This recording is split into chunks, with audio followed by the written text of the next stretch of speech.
Bien, entonces a partir de esta clase de hoy vamos a comenzar con la espectroscopía de absorción en infrarrojo. Como en las otras técnicas, básicamente el panorama es que veremos los fundamentos, luego la instrumentación y al final pues algunas aplicaciones. Esta técnica pues es ventajosa para nosotros porque ustedes en otros cursos como análisis orgánico, dinámica, analizan espectros infrarrojos. Aquí pues las aplicaciones se limitarán básicamente a análisis cuantitativo y cosas como esas, porque pues la identificación del espectro ya será usada en otros cursos. Pues aquí nos vamos a enfocar más en instrumentación. Sin embargo, pues voy a mencionar algunas de las zonas en las que encontrarán las bandas de los grupos funcionales, solamente como una guía, no como con el propósito de que ustedes puedan hacer la interpretación de un espectro completo. Entonces, la radiación en el infrarrojo se divide principalmente en tres zonas, sobre todo porque es muy extensa. Si recuerdan, el visible, por ejemplo, se extiende desde 700 nanómetros hasta 400 nanómetros. Bueno, la idea pues de ponerlo al revés es básicamente que en longitud de onda pues es incrementándose, pero en frecuencia disminuyendo, ¿no? Por eso esta zona es visible y por acá tenemos el color rojo. Recuerden que el color rojo pues, tiene una longitud de onda alrededor de 700 nanómetros y la zona que cubre hacia arriba en longitud de onda o hacia abajo en frecuencia, como está acá, es la que llamamos el infrarrojo, ¿no? Recuerden que el prefijo infra significa por debajo, ¿no? Entonces se refiere a que está por debajo del rojo, pero en frecuencia. Aquí, pues, digamos que la forma en la que la estoy representando es en longitud de onda, pero el que haya invertido la relación es precisamente por eso. Si fuera en frecuencia, el espectro que estoy representando hacia la izquierda del rojo tendríamos el infrarrojo. ¿Sí? Por eso es el término infra. Es una extensión bastante grande, se extiende más o menos, aquí está unos 700, estos serían 780 nanómetros, hasta 15 con otros dos ceros, 3 nanómetros. O sea, es de 780 a 15.000 nanómetros. Es una zona bastante amplia y la zona se divide pues de acuerdo a qué tan cerca está con el visible. Por eso la primera se llama el cercano, o el infrarrojo cercano, porque es el que está vecino del infrarrojo, del visible. El medio es el que le sigue y el lejano que abarca desde 50.000 hasta 1.000.000 de nanómetros. La más utilizada es esta, o sea que las más utilizadas son el medio y el lejano, ¿sí? en esta zona básicamente, ¿no? En esta zona es donde se hace la obtención de los espectros y el estudio que nos permite identificar compuestos mediante la obtención del espectro, que ustedes algunos ya conocen. El infrarrojo cercano también se usa para aplicaciones mucho más específicas, incluso los equipos que se usan para fotometría convencional, infrarroja y ultravioleta, visible y ultravioleta, también se usan para el infrarrojo cercano. La mayoría de los fotómetros normales, por ejemplo, los que son de ultravioleta visible, cubren rangos entre unos 200 nanómetros hasta unos 1.100 nanómetros. Estos son los fotómetros convencionales. Para el rango entre 200 y 400 nanómetros, que es básicamente la zona ultravioleta, el equipo utiliza normalmente lámparas de deuterio. Esta es la luz que utiliza.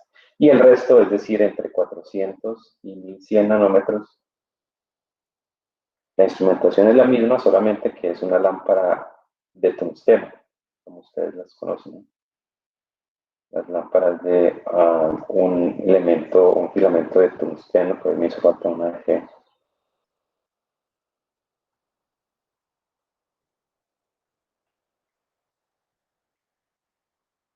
Uh,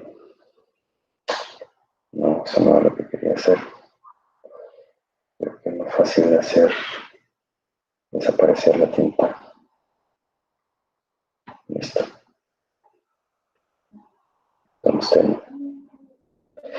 Bueno, entonces básicamente en esos equipos toda la parte del sistema monocromador y todo lo demás es la misma, lo que cambia es la lámpara que se utiliza.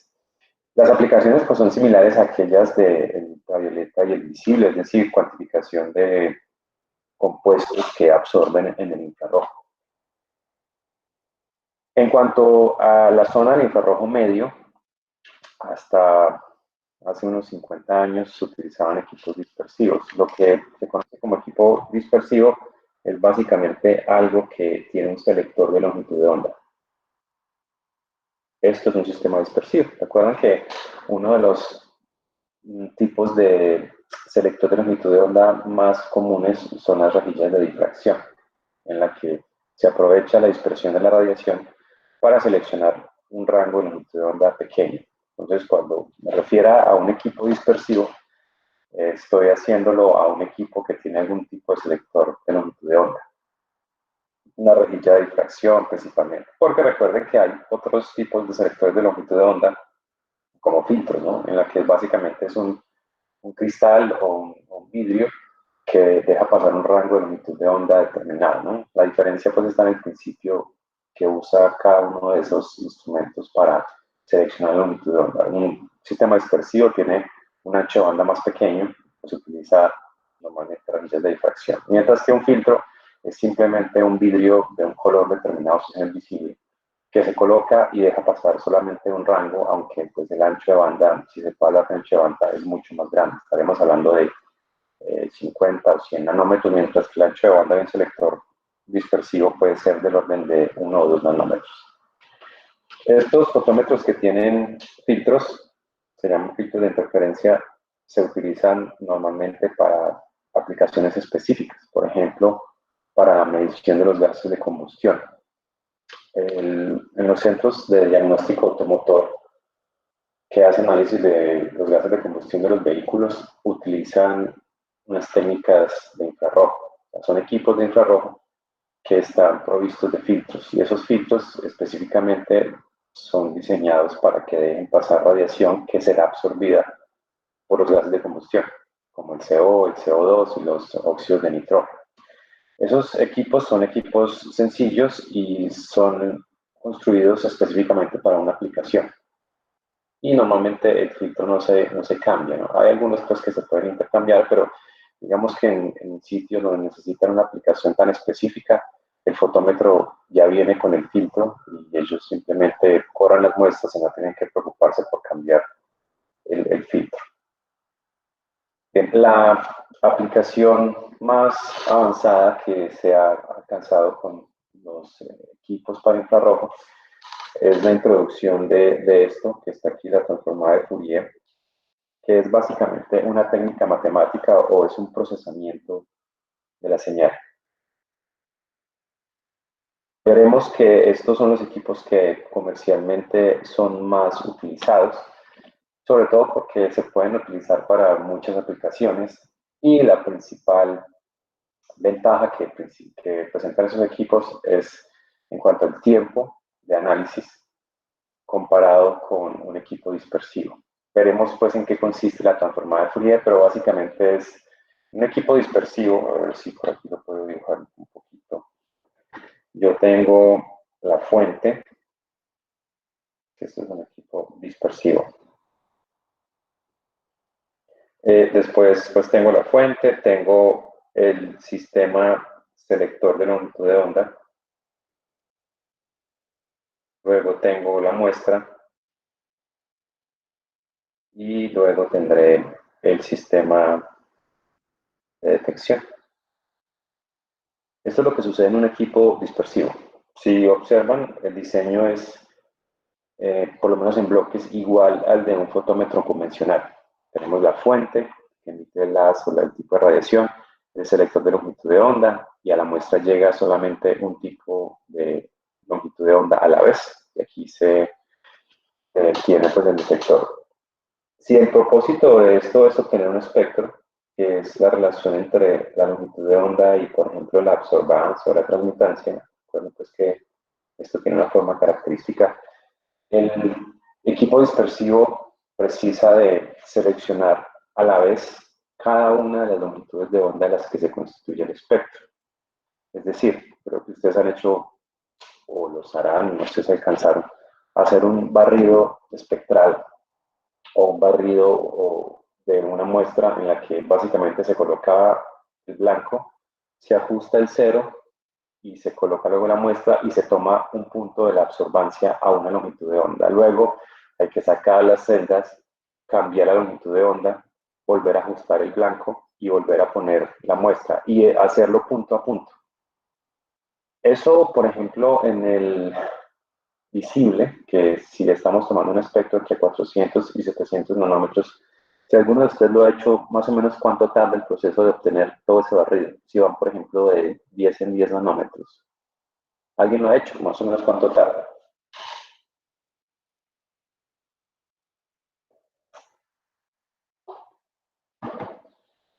¿Han hecho un barrido o la obtención de un espectro en un fotómetro convencional o no? Laura, más o menos cuánto tarda el proceso.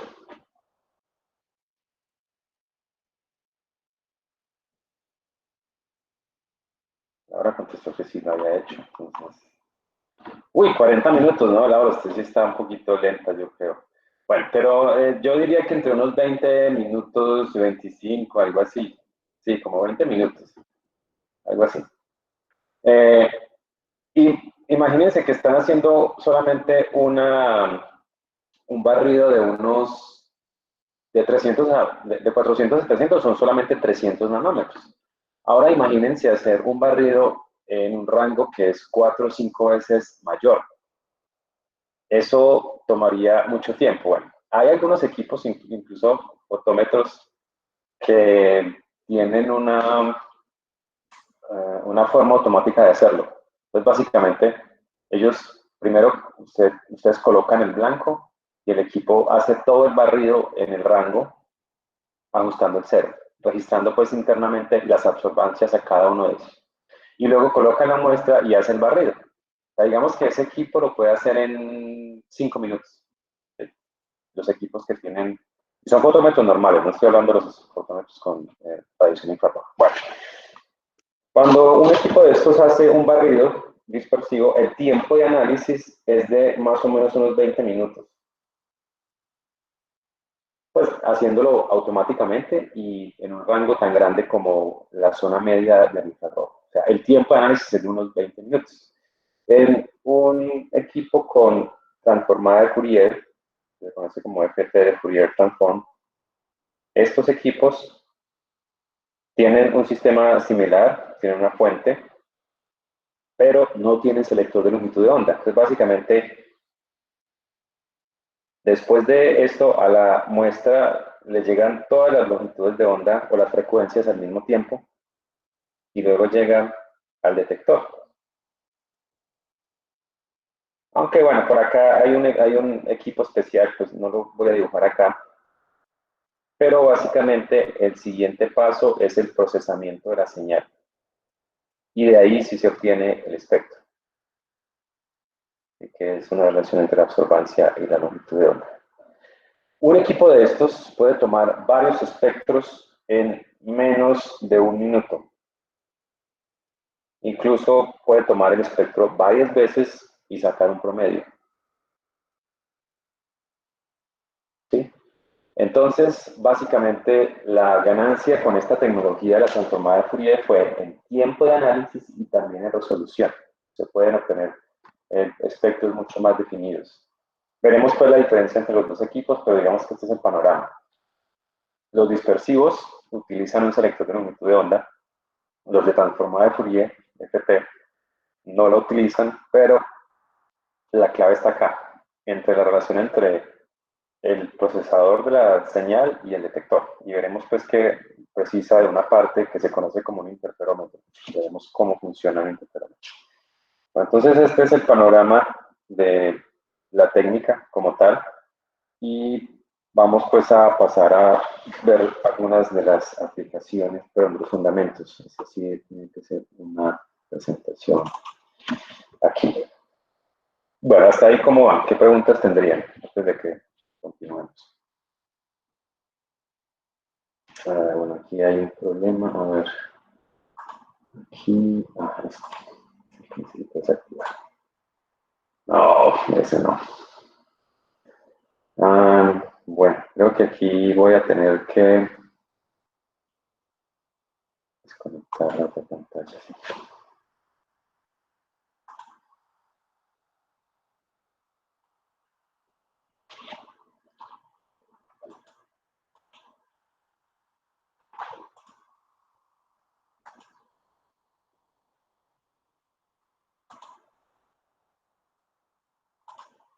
Listo, yo creo que ahora sí.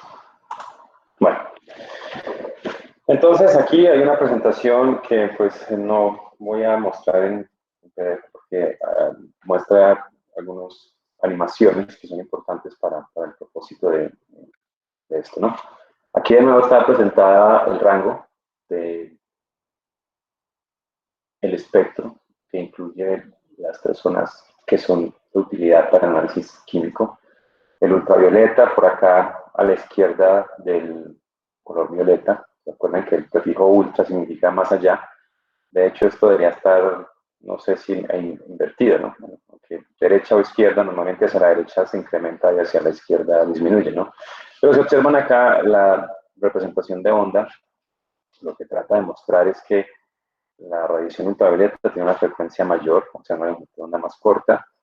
Llegamos al visible y luego al infrarrojo, en donde las longitudes de onda son mucho más grandes y las frecuencias pues más pequeñas. Los fotones que tienen radiación ultravioleta, que pertenecen al infrarrojo, perdón, tienen energías que están contenidas entre 1 y 15 kilocalorías. Esto es importante a la hora de considerar por qué los equipos de espectroscopía infrarroja están diseñados como lo están.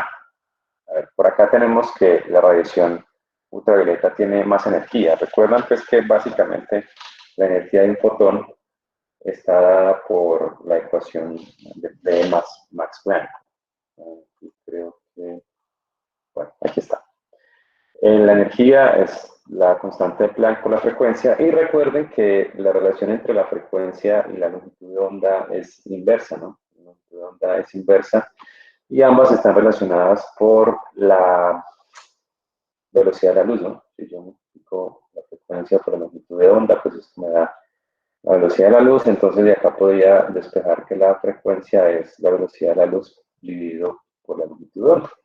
Y pues con eso yo podría calcular la energía en función de la longitud de onda, que sería básicamente esta ecuación. Me permite, a partir de la constante de Max Planck, la velocidad de la luz y la longitud de onda determinada, calcular la energía. Entonces, lo que básicamente quiero ver en esta ecuación es que a medida que la longitud de onda aumenta, la energía disminuye. Por tanto, si hacemos aquí la comparación, la energía de los fotones que están de aquí hacia la derecha, longitudes de onda más grande, será mucho más pequeña que las que estén a este lado.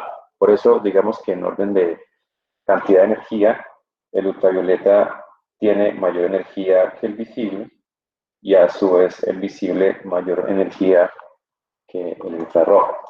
Algo como esto, ¿no? En energía. Entonces, lo importante es considerar que, por ejemplo, la radiación infrarroja produce transiciones electrónicas.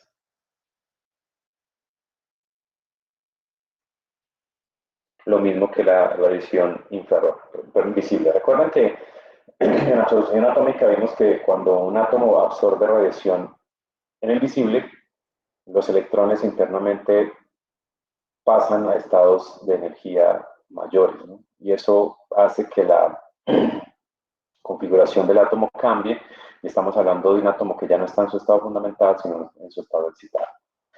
Resulta que la cantidad de energía que tiene la radiación infrarroja no es suficiente para que los electrones sean promovidos de un nivel a otro, porque la energía es muy baja.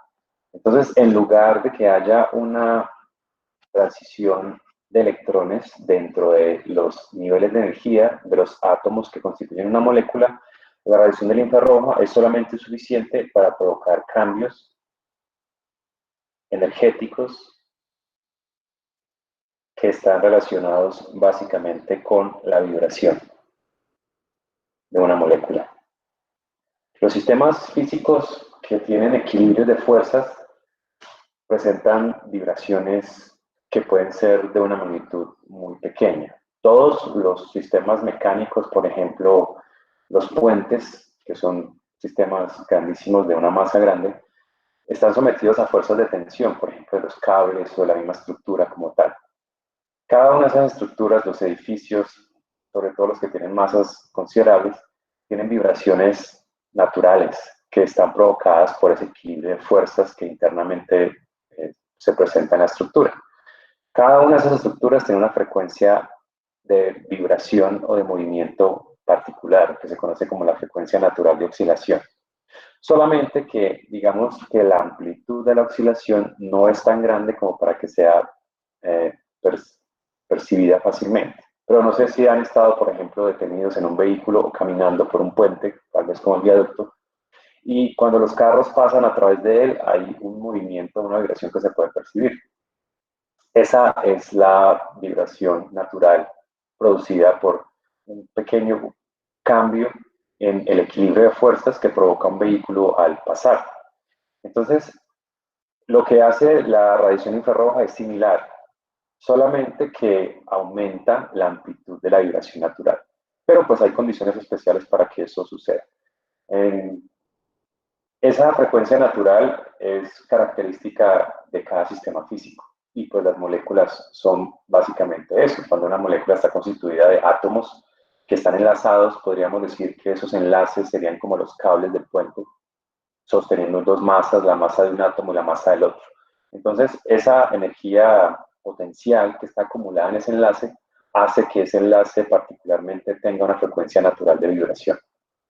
Cuando la radiación infrarroja incide sobre una molécula y su frecuencia coincide con la frecuencia natural de oscilación del enlace, ese enlace va a vibrar con una amplitud mayor.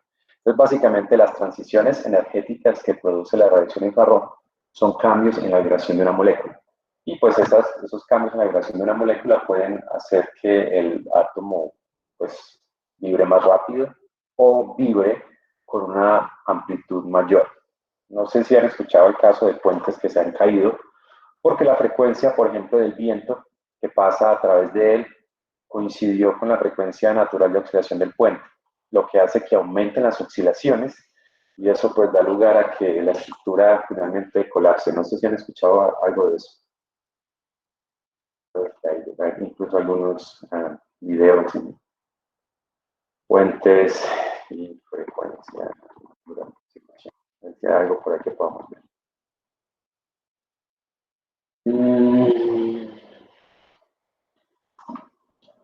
Bueno, tal vez es un poco exagerado. Aquí siempre he tenido un problema con el audio. A ver si puedo ir a abrir YouTube por acá y mostrarles a lo que me refiero.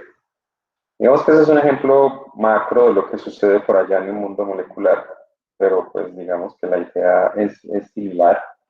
Los enlaces actuarían como cables o como la misma estructura de hormigón que mantiene unido el puente, y la energía que viene de la radiación infrarroja sería como tal vez el viento o lo que hace pues que la oscilación o la amplitud de la oscilación cambie.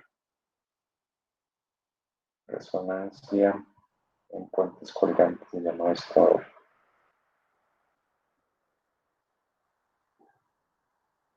Aquí sí tengo el mismo video, sí, aquí está.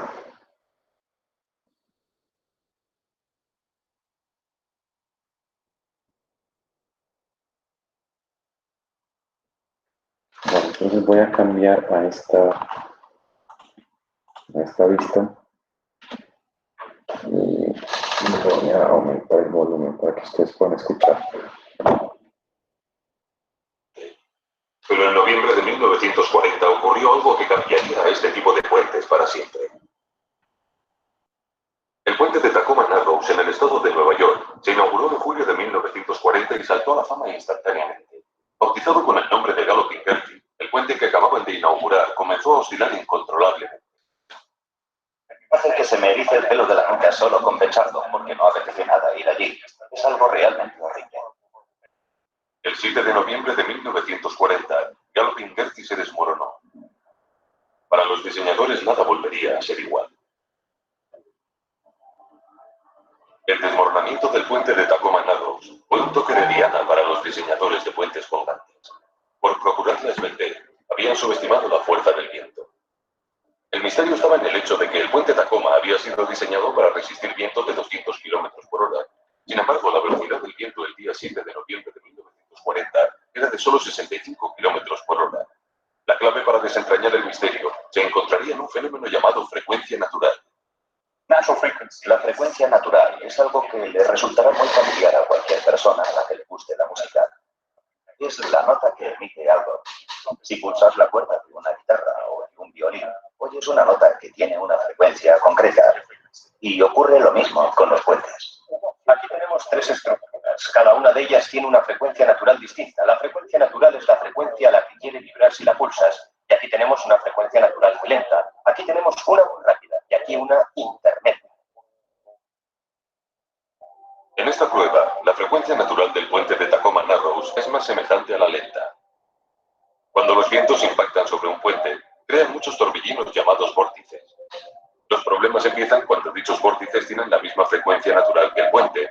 Eso se llama resonancia. Si ahora sacudo el soporte de estos tres puentes, si lo hago muy lentamente, con un movimiento lento, con la frecuencia natural del más lento, como pueden ver, el más lento y más grande empieza a responder y consigo una enorme amplificación casi sin hacer nada. Si lo hacemos a una velocidad intermedia, el del medio se dispara y los otros dos se detienen. Y si lo hago realmente rápido... ¿Qué pasó con esta imagen que se metió ahí? No, puede ser. Las trampas de YouTube.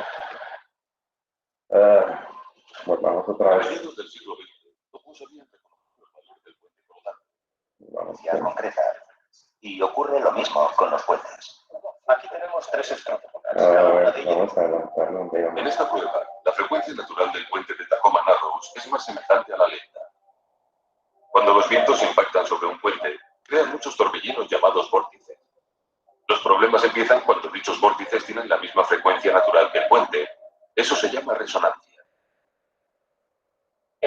Si ahora sacudo el soporte de estos tres puentes, si lo hago muy lentamente, con un movimiento lento, con la frecuencia natural del más lento, como pueden ver, el más lento y más grande empieza a responder y consigo una enorme amplificación casi sin hacer nada. Si lo hacemos a una velocidad intermedia, el del medio se dispara y los otros dos se detienen. Y si lo hago realmente rápido, es el pequeño el que se dispara y los otros dos se detienen.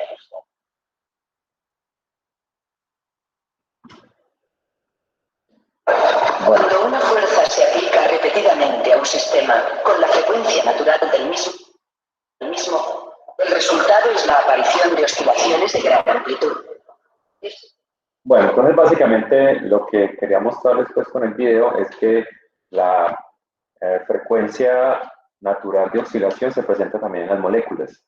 Y cada molécula tiene diferentes frecuencias porque en el caso pues que les mostraron ahí del modelo, que una varillita tenía al final una masa colgada y que la longitud de la varilla básicamente definía la frecuencia natural de oscilación de ese sistema, pues aquí los enlaces también tienen como el mismo papel. Los enlaces químicos depende de qué átomos lo constituyen o estén participando en ese enlace químico, tendrán una frecuencia natural de oscilación determinada. No oscilará lo mismo un enlace entre carbono y oxígeno que un enlace entre oxígeno e hidrógeno, por ejemplo. Entonces, básicamente para que la radiación infrarroja sea absorbida, la condición es que la frecuencia natural de oscilación del enlace debe coincidir con la de la radiación infrarroja. Entonces, ese es el principio de la espectroscopía infrarroja.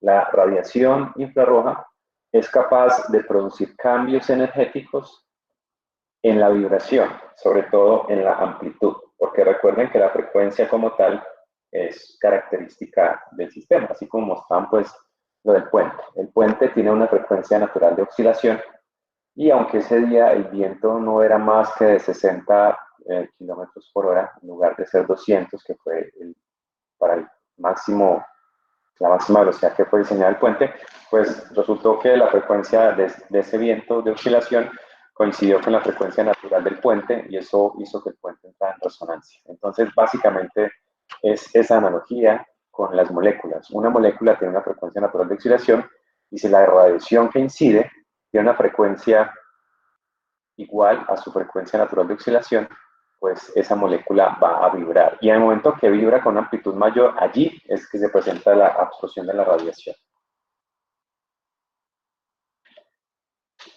En el infrarrojo, pues de nuevo que hay una representación de las partes en las que se divide, el cercano, el lejano y el medio, y pues aquí las energías. Entonces, aquí digamos que en cuanto a la energía, podemos ver que la frecuencia menor hace que la energía de un fotón sea realmente pequeña. Por eso, la energía infrarroja no es capaz de producir transiciones en los electrones o en la configuración electrónica, sino únicamente en la vibración. Aquí pues hay unas figuritas, que estas eran las que quería mostrarles, que muestran cómo, por ejemplo, una molécula constituida por 3 átomos, un átomo central de una masa aparentemente mayor a la de los otros 2 pequeños, y pueden presentar diferentes formas de vibración. Tenemos en la primera figura que la distancia entre los átomos está cambiando de forma simétrica, esta lo hace de forma simétrica, esta no es un cambio en la longitud del enlace, pero sí en el ángulo entre ellos.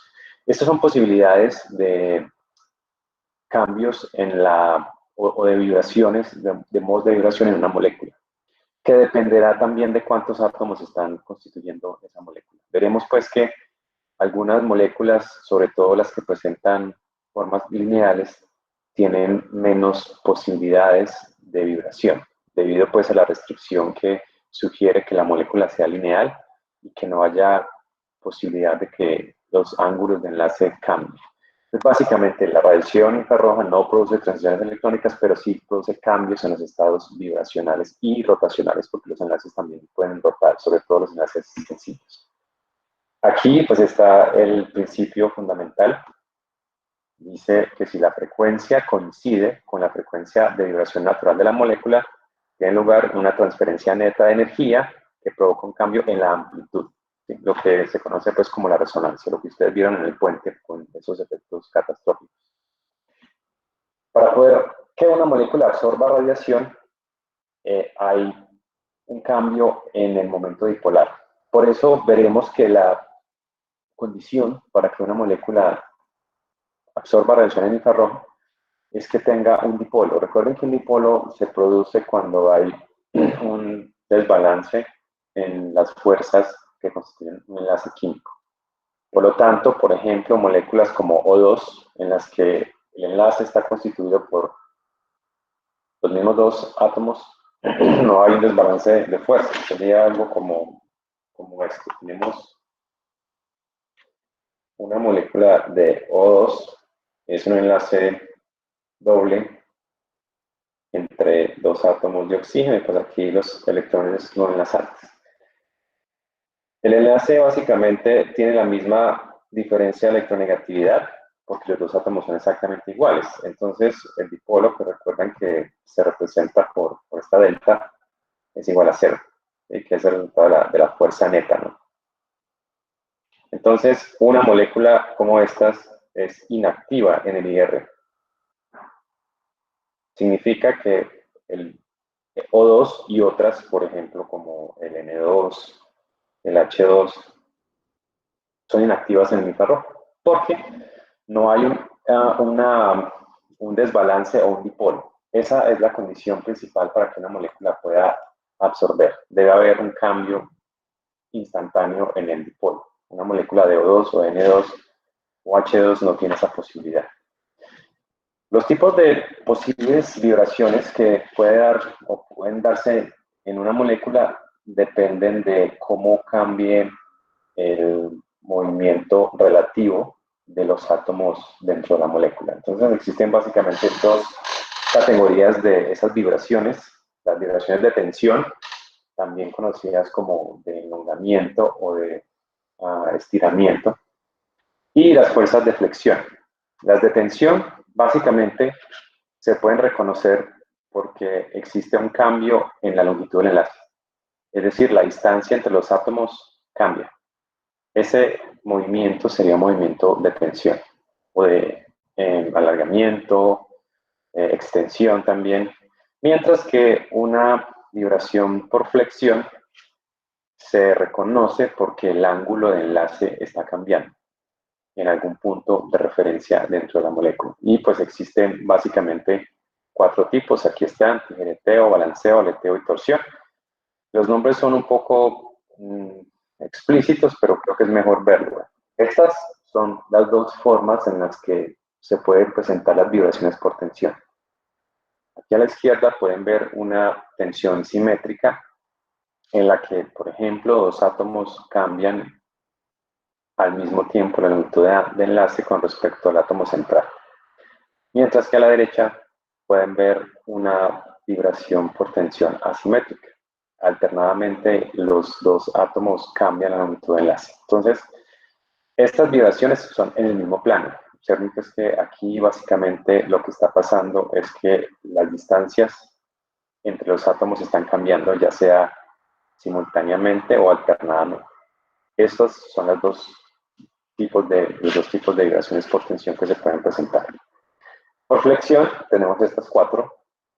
Tijereteo, pues el nombre lo sugiere, ¿no? Es un movimiento en el que el ángulo entre esos 2 átomos con vértice en el átomo central está cambiando, pero lo hacen en el mismo plano. Aquí básicamente el plano de la hoja es sobre el cual se mueven esos 2 átomos cambiando el ángulo de enlace. Y en balanceo pueden ver que el ángulo entre ellos es constante, pero pues con respecto a un plano o un eje aquí sobre el átomo están cambiando. Entonces, este es el tijereteo y este es el balanceo sobre el mismo plano. Los otros 2, aleteo y torsión, se presentan fuera del plano. Entonces, por ejemplo, observen aquí el de aleteo. Los átomos van hacia atrás y hacia adelante del plano de la hoja y lo hacen al mismo tiempo. Cuando es alternadamente, el tipo de vibraciones por torsión. O sea que básicamente podemos identificar 6 tipos diferentes de vibraciones: tensión, por estos 2, simétrica o asimétrica, y por vibración estos 4, tijereteo, balanceo, aleteo y torsión. O sea que son 6 tipos de movimientos que se pueden presentar. Lo que no significa que todas las moléculas presenten todos los 6 tipos de vibración, porque si observan acá, por ejemplo, en esta molécula que ha sido usada de ejemplo, los enlaces están formados entre 3 átomos, 2 aparentemente iguales, de una masa podría ser más pequeña, y un átomo central que aparentemente está inmóvil, ¿no? Pero si ese átomo central está enlazado a otra cosa, ese átomo con ese nuevo enlace puede también provocar otras vibraciones. Entonces, entre mayor cantidad de átomos constituyen una molécula, mayores serán las posibilidades de tener diferentes vibraciones. Cada una de estas tendrá una diferente forma en la que se mueven esas moléculas. Bueno, la pregunta que está haciendo por acá Laura, ¿cómo sabemos si es...? Sí, normalmente las zonas del espectro están divididas de forma que, por ejemplo, si estamos representando un espectro que está en número de onda, el número de onda se presenta invertido. Ahorita les voy a mostrar, pero básicamente el espectro se muestra y ya se conoce como en qué zonas se presenta qué tipo de interacción y si es de torsión o si es de flexión. Esto ya se conoce, si es de flexión o si es de extensión.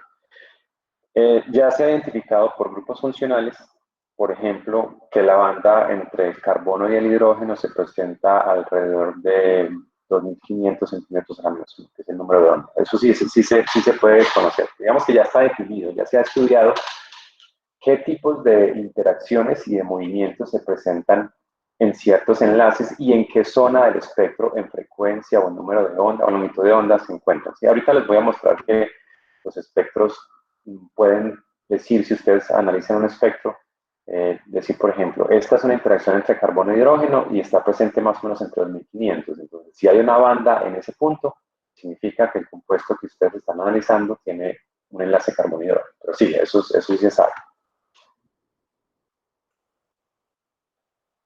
Bien, nuevamente acá estamos mostrando el cambio en la energía.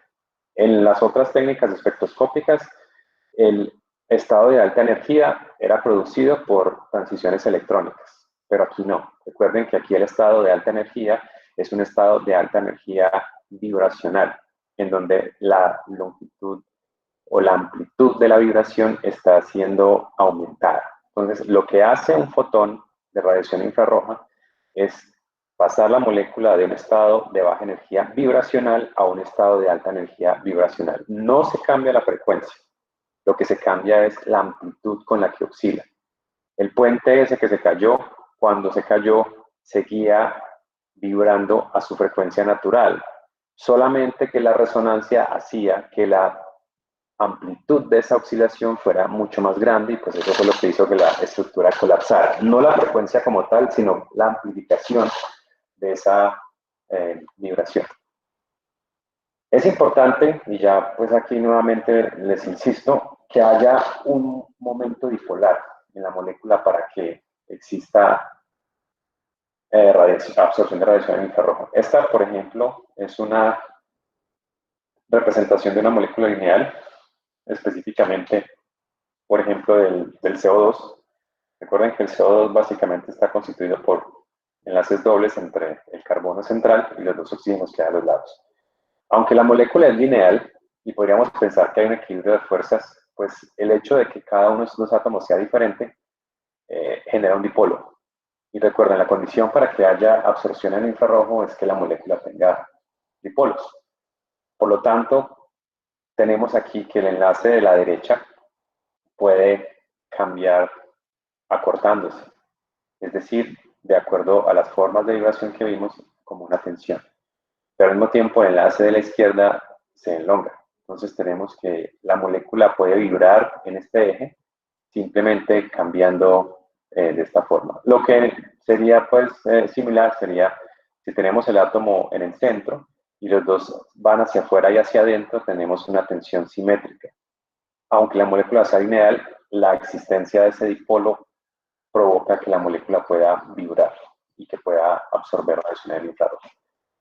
Cuando la tensión es simétrica, por ejemplo en este caso, el hecho de que esos dos dipolos se igualen hace que esa forma particular no absorba radiación del infrarrojo. Aquí tenemos en este plano de la derecha una molécula que está constituida por átomos de carbono enlazados a los mismos 3 grupos a cada lado. Significa que en este plano, es decir, entre el enlace entre carbono y carbono, esta molécula es igual a ambos lados. Esto significa que el momento dipolar entre estos dos carbonos a lo largo de su enlace es cero, porque todo lo que está constituido a un lado está al otro lado. Eso significa que ese enlace particular en la molécula es inactivo. Entonces, no va a absorber la radiación infrarroja. Es posible que si estos grupos CR son, por ejemplo, metilos, cada uno de esos carbonos con CH3 acá ya no son simétricos, porque este carbono está enlazado a otros carbonos y este carbono de acá estaría enlazado a otros hidrógenos. Entonces, si una molécula tiene secciones inactivas, pues es posible que tenga otras que sí lo sean, que sean activas. Entonces, básicamente el número posible de formas en que la molécula vibre dependerá de la configuración. Y eso es lo que hace que un espectro sea tan único para cada sustancia o para cada compuesto. El número de átomos y la forma en la que esos átomos están enlazados para formar la molécula determinará las frecuencias determinadas. Entonces, cada uno de esos enlaces tendrá una frecuencia natural de oscilación. Por eso un espectro no muestra solamente una frecuencia absorbida, sino varias, porque una molécula está constituida por varios enlaces y cada uno de esos tendrá una frecuencia diferente. Lo que sucederá es que si, por ejemplo, en una molécula hay varios enlaces del mismo tipo repetidos, Entonces, la banda de absorción que constituya esa frecuencia natural de oscilación de ese enlace que se repite, pues será mucho más pronunciada. Tenemos, por ejemplo, si hay una molécula lineal larga, por ejemplo, no sé, octanol, tenemos varios grupos CH en esa molécula y solamente un grupo OH. Entonces, seguramente la banda de absorción del CH será pronunciada porque hay muchos de esos mismos enlaces allí. Y si esos enlaces absorben radiación, lo harán a la misma frecuencia, con diferencias sutiles, ¿no? No es lo mismo un CH de un carbono secundario que un CH de un carbono terciario. Entonces, eso también permite hacer un análisis mucho más profundo de la estructura. No solamente decir, este compuesto tiene enlace carbono-hidrógeno, sino qué tipo de carbono es primario, secundario o terciario. Eso también se puede ver en el espectro y pues la gente que tiene mucha experiencia, habilidad analizando espectros, puede fácilmente a simple vista decir cuántos, si hay enlaces dobles, triples, cuántos carbonos o hidrógenos de enlace a carbonos primarios, secundarios, terciarios existen en la molécula. Pero bueno, es importante aquí resaltar que las moléculas diatómicas como N2, O2 o H2 que tienen electronegatividades exactas, originando que el dipolo sea cero, ya no exista, no tienen actividad en infrarrojo. Los grados de libertad se refieren, o lo podemos interpretar como de cuántas formas diferentes se puede mover una molécula en el espacio. Para representar el movimiento en el espacio, necesitamos tres coordenadas, ¿no? X, Y, Z. Si una molécula tiene n número de átomos, el sistema completo, la molécula completa, tendrá 3 por n grados de libertad, donde n pues, es el número de átomos. Esos son los grados de libertad del movimiento general de la molécula, ¿no? De esos grados de libertad, 3 serán para traslación, o sea, la molécula se mueve completamente de un lado a otro, como sin que los átomos entre sí cambien. Y otros 3 corresponden a rotaciones alrededor de cada molécula, o sea, las rotaciones que presenta la molécula total, pero sin necesidad de que haya movimiento de traslación. Por lo tanto, si 3n es el número total de grados de libertad, 3 están para la traslación y otros 3 para la rotación, el número de grados de libertad total sería 3n menos 6, y eso es lo que está representado acá. 3n, el grado total de movimiento permitidos, y se le restan 6, que son 3 por traslación y 3 por rotación. Hay otra condición específica y son las moléculas lineales. Si una molécula es lineal, hay 2 grados de libertad por rotación, o sea que se le restan solamente 5 porque hay 2 de esos que son exactamente iguales. Bueno, en general, las formas en las que una molécula se puede mover o las diferentes configuraciones de movimiento de una molécula están dadas por 3n-6 para moléculas no lineales o 3n-5 si la molécula es lineal. Entonces podemos interpretar el número de grados de libertad como las posibilidades máximas de movimiento en una molécula. Y como pueden ver, depende de cuántos átomos tenga. El ejemplo del octanol, comparado por ejemplo con una molécula de agua. La molécula de agua tiene 3 átomos, 2 de hidrógeno y 1 de oxígeno, mientras que la de octanol tiene al menos 8 de carbono, tiene 1 de oxígeno y eso sería 8 por 2, 16 átomos de hidrógeno. Entonces, cada uno de esos átomos moviéndose a la misma vez origina pues 3n-6 posibilidades. Aquí vamos a ver pues eso aplicado. ¿Y qué significa? En el ejemplo está que debemos calcular los grados de libertad para el metano, benceno y el CO2. Pues sabemos que el metano, CH4, tiene una estructura tetraédrica, es decir, los 4 átomos de hidrógeno están en los vértices de un tetraedro y el átomo central de carbono como hacia la mitad del tetraedro. ¿Cuántos átomos en total? Tenemos 5. Por eso los grados de libertad serían 3n-6. Y la ecuación es menos 6 porque recuerden que el metano no es lineal, es una molécula tetraédrica. Entonces sería 3 por el número de átomos que es 5 menos 6, eso nos da 9 grados de libertad. El benceno también es una molécula que es plana, pero no es lineal, ¿sí? Y los grados de libertad se calcularían con 3n-6, la cantidad total de átomos en el benceno es de 12, por eso tendríamos 3 por 12-6, 30 grados de libertad. Mientras que para el CO2, que es una molécula lineal, tenemos 3 átomos, pero como es lineal es 3n-5. Tenemos 3 por 3 menos 5, 4 grados de libertad. ¿Pero qué significa? Esos resultados de 9, 30 y 4 para metano, benceno y CO2 respectivamente. Eso significa que el número máximo de vibraciones en el infrarrojo para el metano son 9 y para el benceno son 30. Esas son la mayor cantidad de diferentes posibilidades de cambios en la frecuencia natural de oxidación de cada uno de esos enlaces para originar diferentes momentos o diferentes vibraciones en conjunto de la molécula de cada uno de sus dos. Significa que cuando tenemos un espectro, por ejemplo, para el metano, las bandas de absorción que encontraríamos serían 9, ¿sí? 9 bandas principales, y el número de bandas de absorción que deberíamos encontrar, dependiendo pues de la resolución del instrumento, sería de 9. Yo voy a mostrarles ahorita un espectro, una base de espectros que pueden usar. Vamos a mirar la del metano. Ya les muestro cómo se obtiene.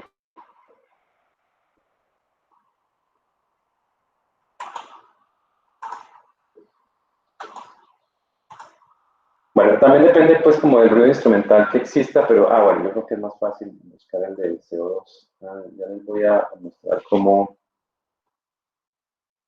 acceder a eso.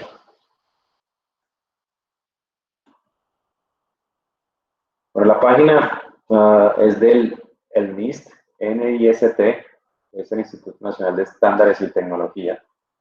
Y en esa página ustedes pueden encontrar espectros de diferentes compuestos. Por ejemplo, dióxido de carbono. Y aquí tenemos su espectro. Este es el espectro de absorción, perdón, de absorción en el infrarrojo. Y esa página nos permite verlo en número de ondas, como está, ¿cierto? O, por ejemplo, en longitud de onda también. Mientras cambiamos las unidades.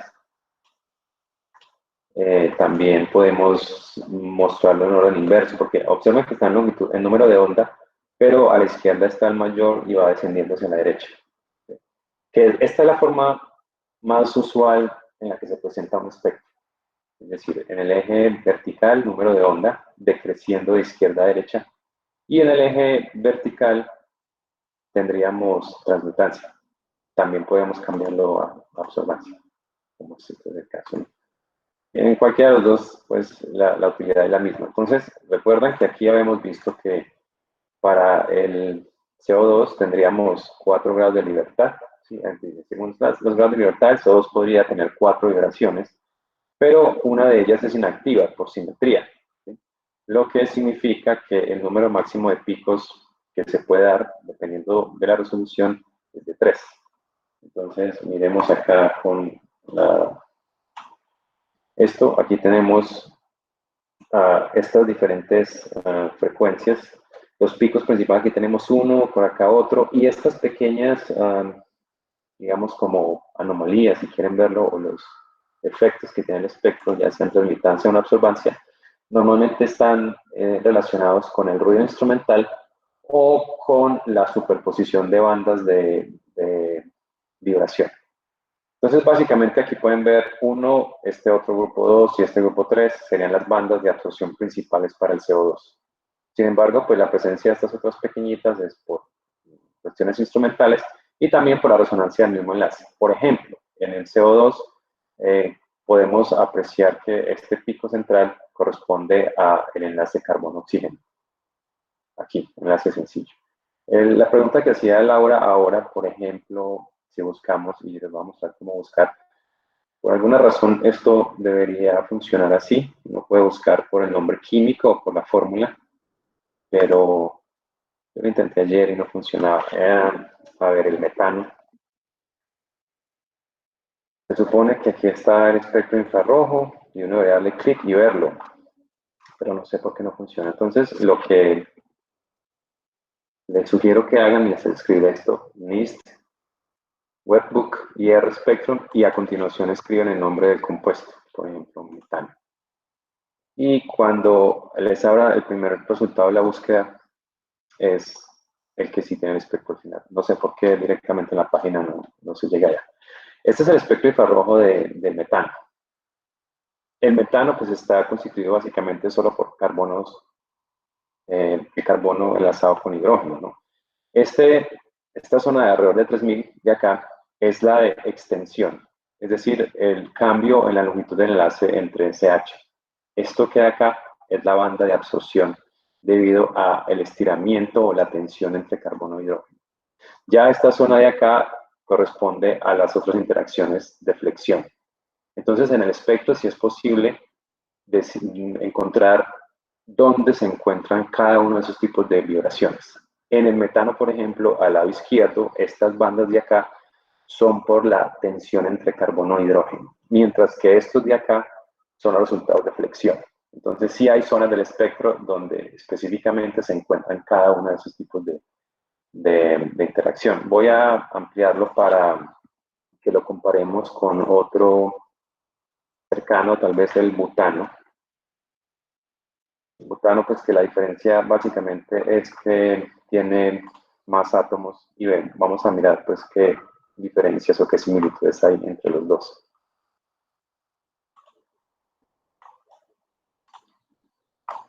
Entonces aquí les estoy mostrando el espectro del metano a la izquierda y el espectro del butano a la derecha. Entonces observen que hay similitudes entre los dos, ¿no? La principal similitud está en esa banda. Esta banda ancha del CH, que está hacia 3000 números de onda o 500 a menos 1, es la misma que en el metano. Y la banda de flexión entre carbono e hidrógeno, esos enlaces, está a este lado. Solo que pueden notar que hay unos ligeros corrimientos en el número de onda. Por ejemplo, este pico es mucho más ancho. Y la razón es porque el butano tiene una mayor cantidad de enlaces carbono-hidrógeno que el metano. Y además hay un pequeño corrimiento, si lo notan acá, en la banda de flexión que está haciendo que en el metano esté a la derecha, tal vez en 1300 el pico, mientras que en el butano está alrededor de 1450, bueno, algo así, no está alrededor de 1500. Entonces, aunque estos dos compuestos comparten los mismos tipos de enlace, carbono-hidrógeno, por ejemplo, el metano no tiene enlaces carbono-carbono, mientras que el butano sí. Entonces, esas pequeñas diferencias estructurales es posible apreciarlas en el espectro infrarrojo, simplemente mirando las zonas del espectro donde deberían presentarse las interacciones conocidas. Entonces, de nuevo, reforzando la respuesta a la pregunta de Laura, sí, aquí a la izquierda se pueden ver las interacciones de tensión y hacia la derecha las de flexión, en una molécula como esta. Bien, entonces, este es un aspecto, ya les acabo de mostrar otro. Normalmente, eje vertical transmitancia y eje horizontal número de onda, disminuyendo de izquierda a derecha. En algunas ocasiones puede ser en longitud de onda o también se puede mostrar en absorbancia, como nos permite esta página, que uno puede cambiar. Si lo quiere ver en transmitancia o en absorbancia, aquí tenemos esto, ¿no? Yo diría que una diferencia visible entre presentar el espectro como absorbancia como transmitancia está en la línea base. La línea base aquí es un poquito más ruidosa. Cuando se presenta en absorbancia, observen que es un poco más plana, ¿no? Pero recuerden que la relación entre absorbancia y transmitancia es simplemente medio logaritmo de la transmitancia en la absorbancia, o sea que la relación no es lineal. ¿Cuándo se usa cada uno? En general, como regla, si ustedes quieren comparar espectros con bibliotecas de espectros para tratar de identificar un compuesto, se usa así, transmitancia en función del número de ondas. Pero cuando se va a trabajar para hacer análisis cuantitativo, se selecciona un pico, pero se trabaja en absorbancia, porque recuerden que la relación entre la absorbancia y la concentración es lineal de acuerdo a la ley de Beer. Y eso se sigue cumpliendo así estemos en una zona diferente del espectro como en el infrarrojo. Bien, entonces aquí está pues una definición de qué se presentará en el espectro. La frecuencia de la radiación absorbida coincide con la frecuencia de vibración molecular, lo que hace pues que se presente la absorción de radiación y un aumento en la amplitud de la oscilación. Pero normalmente no se presenta como frecuencia, sino como número de onda, longitud de onda. La principal razón es porque en frecuencia tendríamos valores de frecuencia muy bajitos, o sea, tendríamos como por 10 a la menos algo, ¿no? Entonces eso hace que el espectro, voy a ver si en la página esta nos permite hacer ese cambio, a ver. No, solamente está en número de onda o en longitud de onda. En frecuencia tendríamos valores por 10 a la menos algo, o sea, serían valores muy pequeños. Esa es la principal razón por la cual no se utiliza en el eje horizontal frecuencia, sino número de onda. Observen que aquí tenemos valores desde 22 hasta 4 micrómetros en longitud de onda, pero en número de onda, miren que la escala es mucho más amplia, ¿no? Tenemos desde 1750 hasta 500, o sea que digamos que esta representación le da mejor resolución al espectro. Esa es la principal razón para la que no se use frecuencia, sino número de onda, que el espectro tenga una visibilidad mejor horizontalmente que comparado con longitud de onda. Aquí está el espectro del octano y específicamente están mostrando qué interacciones son las que originan las bandas de absorción de este espectro. Por ejemplo, acá tenemos hacia 3000, como les mostré ahora, el estiramiento o la tensión CH. Recuerden, el carbono y el hidrógeno cambian la longitud del enlace, pero a través del mismo eje. Mientras que al lado derecho están las interacciones de torsión o de flexión. Aquí está el tijereteo del CH. Aquí está la torsión de este y la torsión del metilo. ¿Sí? O sea, cada una de estas bandas es específicamente conocida y eso es lo que permite comparar espectros de cosas conocidas con espectros desconocidos para tratar de encontrar similitudes y pues predecir qué compuestos o qué componentes están dentro de la molécula o qué tipos de enlaces son los que se presentan. El espectro se puede dividir o analizar dependiendo de las interacciones y aquí está pues nuevamente una explicación a eso. En esta zona, entre 4500 y 1500 se presentan las tensiones, que son las de mayor energía, porque recuerden que al aumentar el número de onda, lo que estamos haciendo es aumentar la longitud de onda y eso hace que, disminuir la longitud de onda y eso hace que las frecuencias sean mayores, es decir, hacia la izquierda, si estamos representando el número de onda de esta forma, tenemos energías mayores. La zona de formación se presenta aquí en la parte alta del espectro y la zona que algunos consideran más importante del espectro es la que se encuentra a la derecha, que se conoce como la boya dactilar y se conoce como con ese nombre porque es donde se presentan las bandas de absorción, que son características sobre todo de los grupos funcionales. Es más fácil identificar un compuesto si yo sé qué tipo de grupo funcional tiene, ¿no? Y ya pues basado en otras propiedades, puntos de ebullición, puntos de fusión, índice de refracción, otras propiedades físicas, es posible identificar. Aunque si se cuenta con una biblioteca de espectros completa, bastaría pues con el espectro infrarrojo para tratar de identificar ese compuesto. Entonces, en esta zona de la boya dactilar es donde se encuentran las bandas de absorción específicas de los grupos funcionales. Esta tablita, por ejemplo, muestra hacia qué zona del espectro se esperaría encontrar bandas de absorción de algunos grupos funcionales. Entonces, les voy a dar un minutito para que lo miren.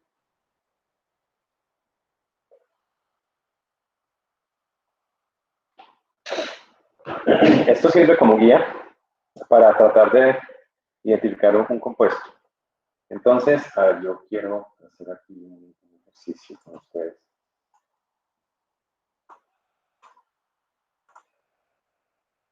A ver.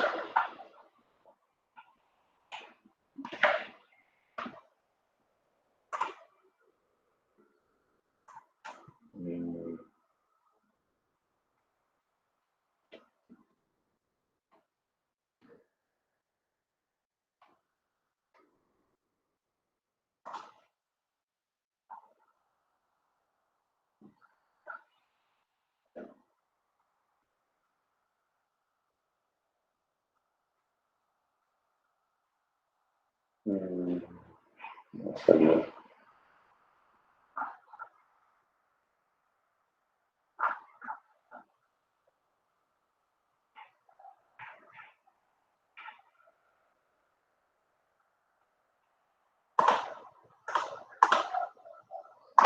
Ahora se me salió.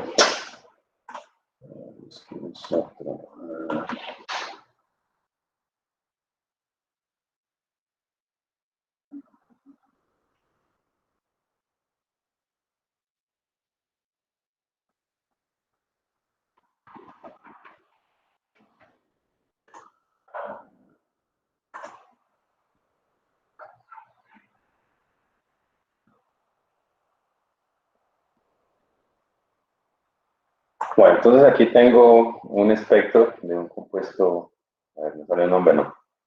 Entonces yo quiero que comparemos con esto, a ver qué tipos de enlaces esperaríamos acá. Esta será como la única vez que vamos a tratar de como identificar un espectro.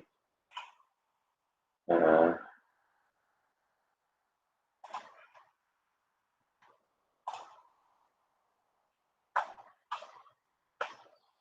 bueno, aquí tenemos algunos valores de los grupos funcionales. No me alcanzan a ver el nombre, pero bueno. ¿Qué compuestos o qué grupos funcionales creen que están presentes en ese espectro, de acuerdo a esa tablita?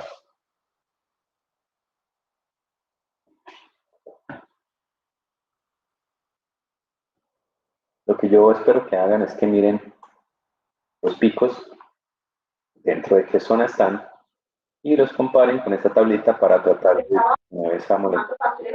Okay. Podría, Permítame un momentico que se podría, tenía hace rato el micrófono silenciado, ahora sí, el micrófono, ahora sí. podría Bueno, ser como alquino. a Ah, ver, bueno, o alrededor de 3000, o sea que estamos como por aquí, ¿cierto? O sea, esta banda, por ejemplo, esta banda que está alrededor de 3000, este es 2500, o sea que, miren que en 2500 no hay nada. O sea que por aquí no estaríamos esperando enlaces como triples, ¿cierto? O esto, ¿no?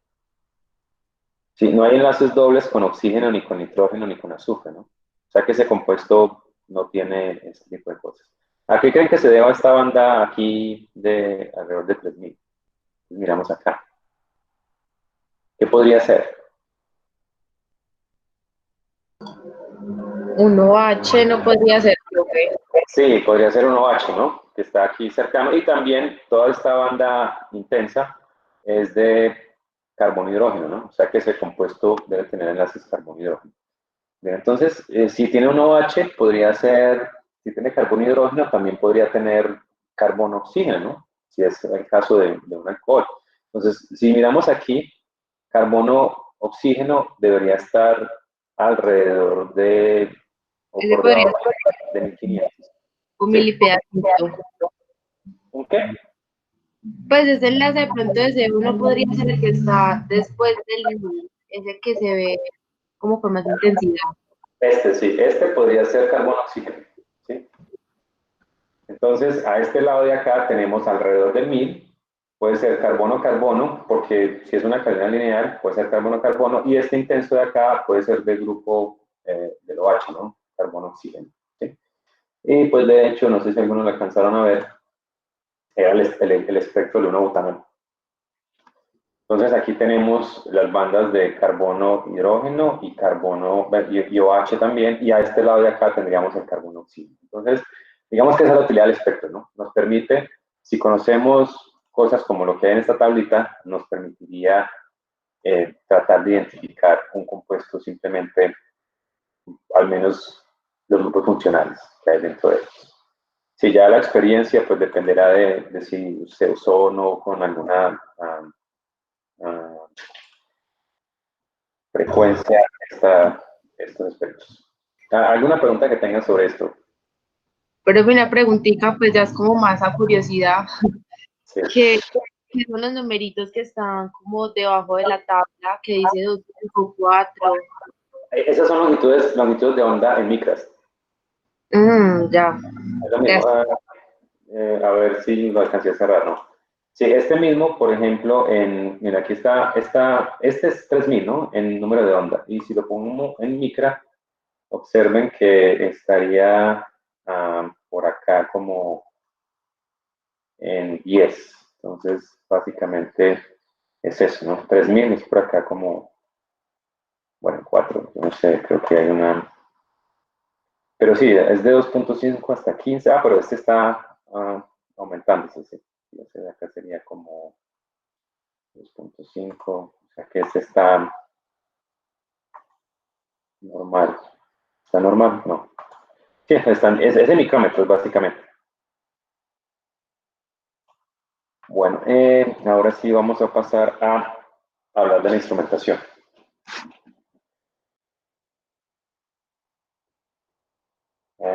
Esto está aquí.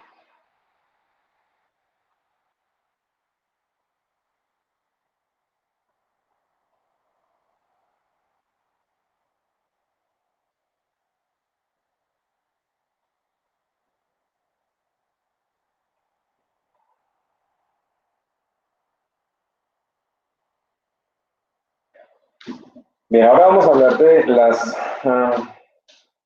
los instrumentos que se utilizan para la espectroscopía en infrarrojo.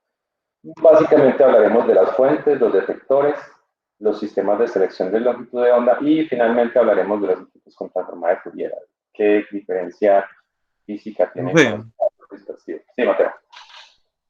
es que le iba a hacer una pregunta, pero me apagó el celular. Em, ese, esas absorbancias que se muestran, o bueno, esas bandas, Sí. uno las puede relacionar, o bueno, van en función también de la densidad electrónica de cada átomo. Sí, sí, claro, depende Pues, o sea, de la...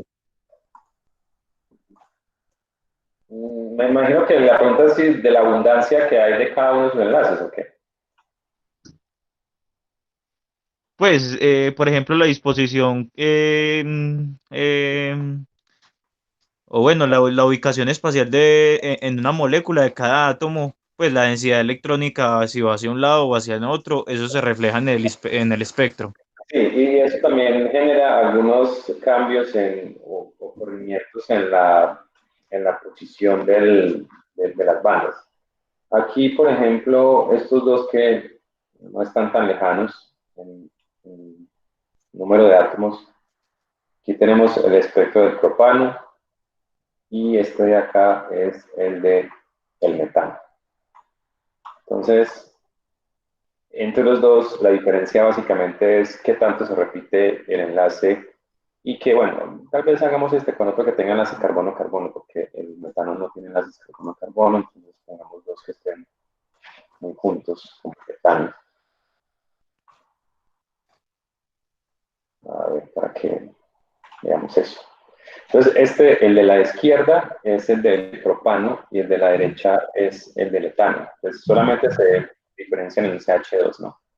Observen que en el propano, el pico o la banda de absorción correspondiente a la tensión carbono-hidrógeno está muy centrada y es ancha hacia 3000, mientras que el etano está un poquito más hacia la derecha. Esos pequeños corrimientos se producen precisamente por eso, por la densidad electrónica, por el tipo de enlace y por la cercanía de otros átomos. Eso cambia levemente la frecuencia natural de oxidación de los enlaces. Entonces, sí, eso tiene incidencia en la forma del espectro. Y también en la abundancia, ¿no? Por ejemplo, el etano, observen que tiene esta zona de acá, vimos que era por los cambios en el ángulo de enlace, ¿no? La flexión, el tijereteo y es entre carbono y carbono. El etano, pues, tiene únicamente dos enlaces carbono, un enlace carbono-carbono, mientras que el propano tiene más. Entonces, observen que esa zona del tijereteo es más pronunciada en el propano, que tiene más enlaces carbono-carbono, que en el etano, que tiene únicamente uno. Entonces, si todo eso modifica la posición y la forma de las bandas de absorción. ¿Sí es claro, Mateo?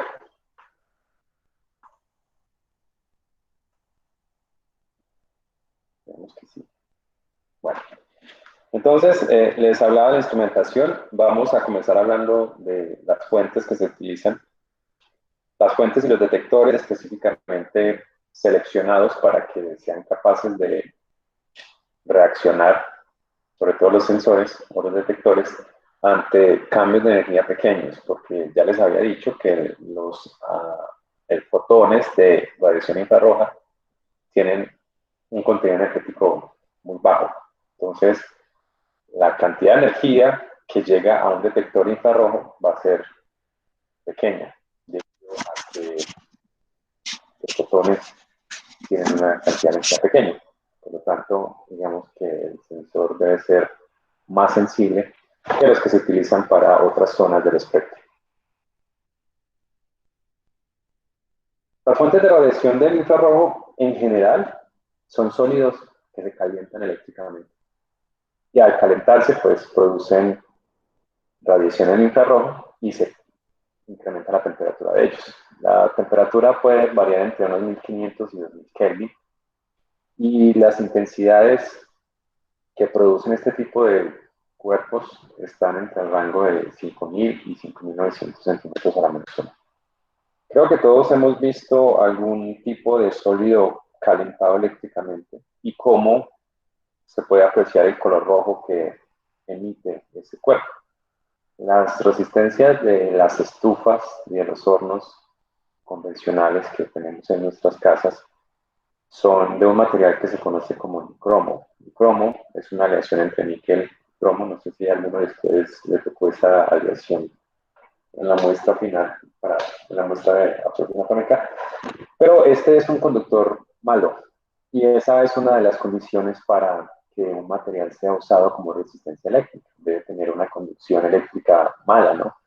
Normalmente cuando esos electrones tratan de fluir a través de ese material, de moverse, van a encontrar mucha resistencia, o sea que el flujo no va a ser simple.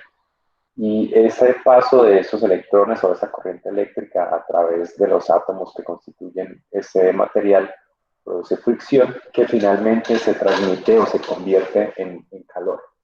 Entonces, esa resistencia cuando se calienta eléctricamente, pues ustedes ven que la temperatura aumenta y que emite radiación que ustedes pueden percibir como de color rojo. O sea, está ahí.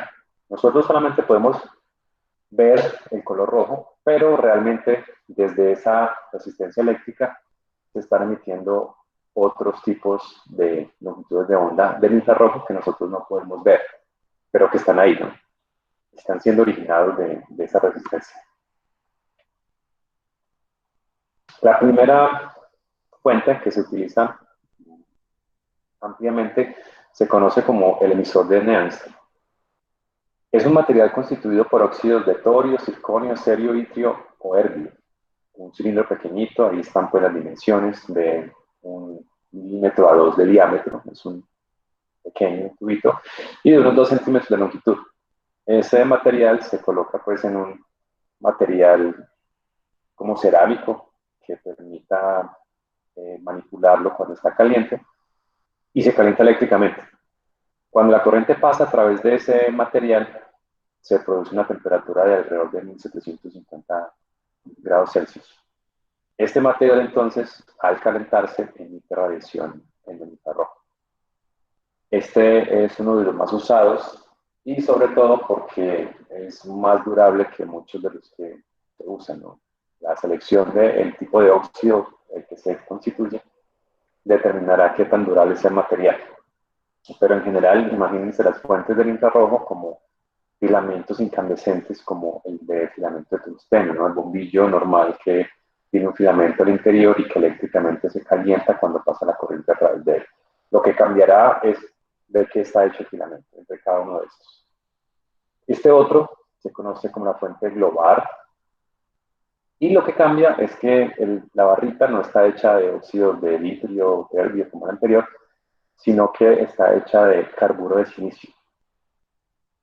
Este carburo de silicio produce calentamientos cuando pasa la corriente eléctrica de entre 750 y 1200 grados Celsius, pero es posible que se oxide. El carburo de silicio es un material grisáceo que se usa ampliamente como como material para fabricación de las lijas.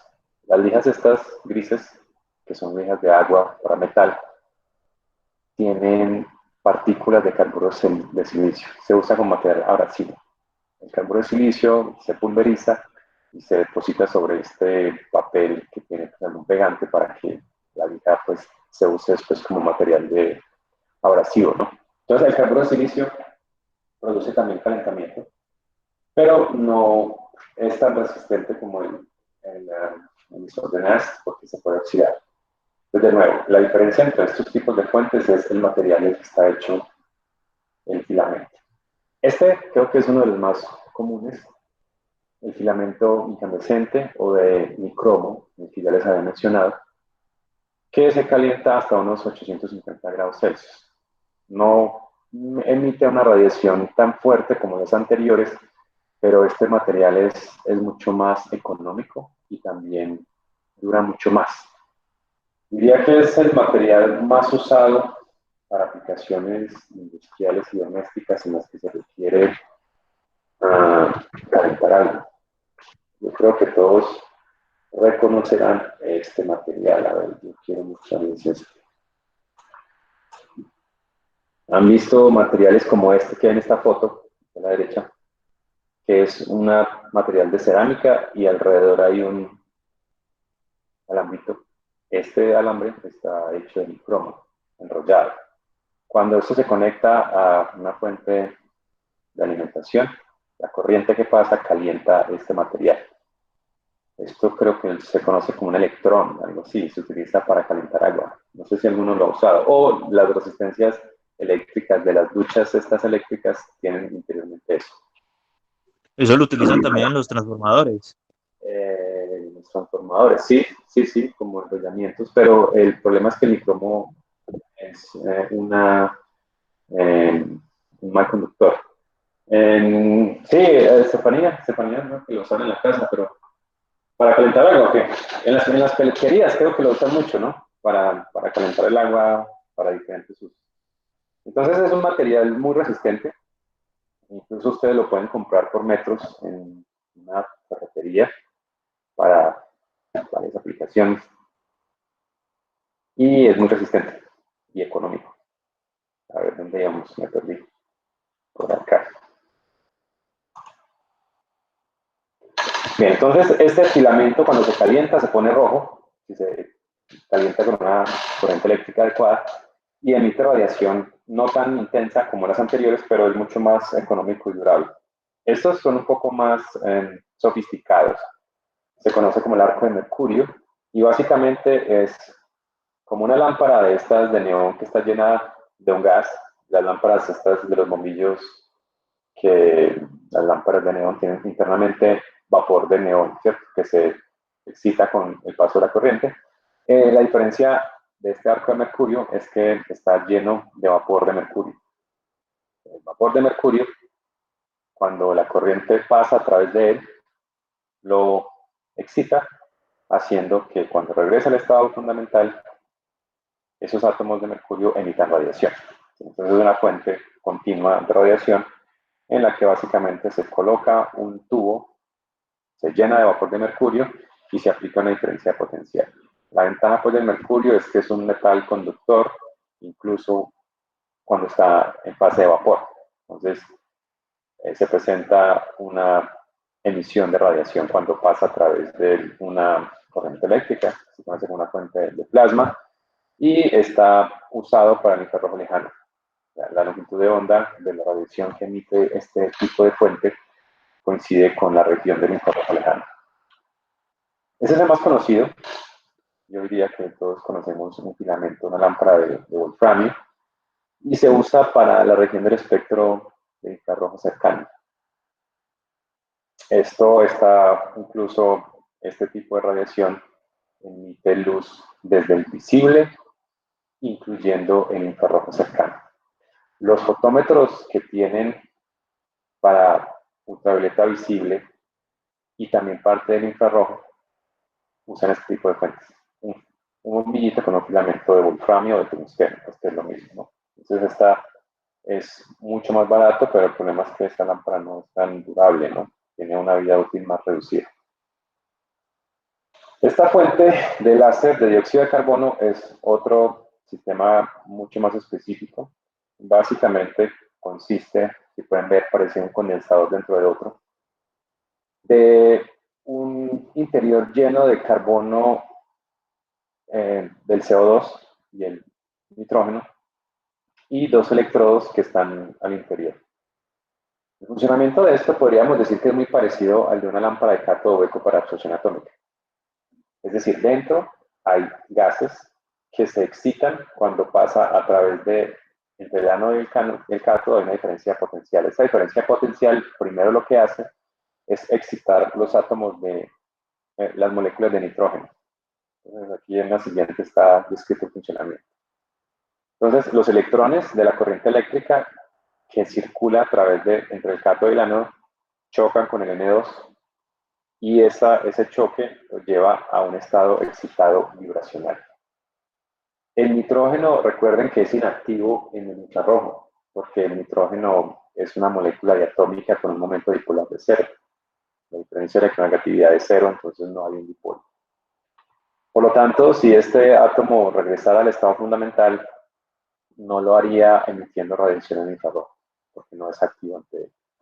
Lo que hace el nitrógeno es transmitir o transferir su momento de excitación al CO2, también por un choque. Es decir, una colisión entre el nitrógeno y el CO2 provocan que el CO2 pase a un estado de excitación. Y recuerden que el CO2 sí es activo en el infrarrojo. Por tanto, cuando ese CO2 choca con el helio, que es otro de los gases que hay en su interior, vuelve a su estado fundamental. Entonces, al regresar el CO2 al estado fundamental, ahora sí se emite la radiación. Entonces, por eso la necesidad de los tres gases. El nitrógeno, porque se excita con los electrones que pasan a través del sistema.